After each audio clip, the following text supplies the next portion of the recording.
Good morning বন্ধুরা, আমি সঙ্গীতা। আজকে তোমাদের জন্য অন্যরকম একটা রেসিপি নিয়ে এসেছি। আজকে রেসিপিটি হলো বিট ভাজা। দেখো, বিট তো অনেক রকমভাবে খেয়েছো, এইভাবে একবার বানিয়ে খেয়ে দেখবে। আমি গ্যারান্টি দিয়ে বলছি, একবার খেলে তোমার বারে বারে খেতে মনে হবে। আর যারা খায় না তারা এই রেসিপিটা খেলে পরে অতি অবশ্যই বারে বারে খেতে চাইবে। তাই চলো, কি কি লাগবে, কিভাবে বানাবো, সমস্ত সব কিছু তোমাদের শেয়ার করছি। দেখো বন্ধুরা, প্রথমে আমি নিয়ে নিয়েছি বিটটাকে গ্রেট করে নিয়েছি। তোমরা চাইলে মিক্সিতেও পিষে নিতে পারো। আর নিয়ে নিয়েছি কুচনো করে রসুনের পরিমাণটা একটু বেশি দেবে। আর নিয়েছি কাঁচা লঙ্কা কুচি কুচি করে নিয়েছি, শুকনো লঙ্কা আর কালো জিরে, নুন আর হলুদ।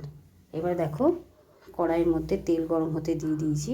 এবারে গরম তেলটার মধ্যে শুকনো লঙ্কা আর কাঁচা লঙ্কা আর কালো জিরে ফোড়নটা দিয়ে দেবো।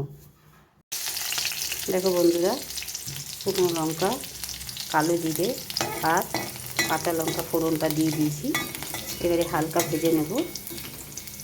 তারপর দিয়ে দেব রসুন কুচি, ছোটো ছোটো করে আমি কুচিয়ে রেখে দিয়েছি। এবার রসুনটাকে একটু ভেজে নেব।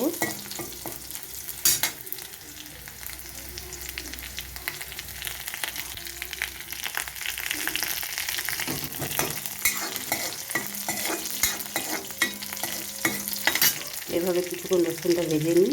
দেখো বন্ধুরা, রসুনটাও লাল করে ভাজা হয়ে গেছে। এবারে আমি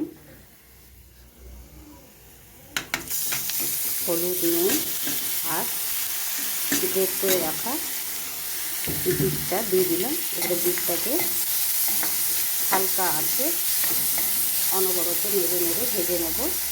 এইভাবে একটু ধৈর্য ধরে ভাজতে হবে। আর দেখবে খুব সুস্বাদু ও খেতেও খুব টেস্ট হয়। এই বিট ভাজা দিয়ে তুমি শুধু এক থালা ভাত খেয়ে নেবে, আর কিচ্ছু দরকার হবে না। তাই বন্ধুরা, বাড়িতে অতি অবশ্যই ট্রাই করে দেখবে এবং চেষ্টা করবে বানিয়ে খাবার। আর আমাকে জানাতে ভুলবে না যে কীরকম রেসিপিটা লেগেছে। তাহলে বন্ধুরা, ভালো লাগলে অতি অবশ্যই আমাকে লাইক, শেয়ার এবং চ্যানেলটিকে সাবস্ক্রাইব করে দেবে। চলো বন্ধুরা, এইভাবে আমি কিছুক্ষণ ঢাকা দিয়ে ভেজে নিই, তারপর আবার তোমাদের দেখাবো। দেখো বন্ধুরা, আমি নেড়ে চেড়ে নিয়েছি। এখনও বেশ কয়েকবার ভাজতে হবে। একদম শুকনো শুকনো হয়ে যাবে, কাঁচা গন্ধটা চলে যাবে, তবেই আমার রেসিপিটা কমপ্লিট হয়ে যাবে। আর দিয়ে দিচ্ছি সামান্য পরিমাণে 2-4 দানা চিনি দিয়ে দিচ্ছি, কারণ আমরা তো বাঙালি, আমাদের সবেতে একটু চিনি মিষ্টি দরকার থাকে। তাই আমরা সবেতে একটু চিনি দিয়ে থাকি, না হলে মনটা কেমন খুঁতখুত করে। তাই 2-4 দানা চিনি দিয়ে দিলাম। যদি তোমরা না চাও তাহলে না দেবে, বিট তো এমনিতেই মিষ্টি। তোমরা যদি ভাবো যে দেবো না, তাহলে তোমরা দিতে নাও পারো, এটা স্কিপ করে যাবে। আমার মনে হলো যে একটু দিলে টেস্টটা হবে, বাড়বে, সেই জন্য দিলাম। এইভাবে আমি কিছুক্ষণ ভেজে নেব, তারপর আমি তোমাদের দেখাবো। দেখো বন্ধুরা, বিট ভাজাটা আমার হয়ে গেছে।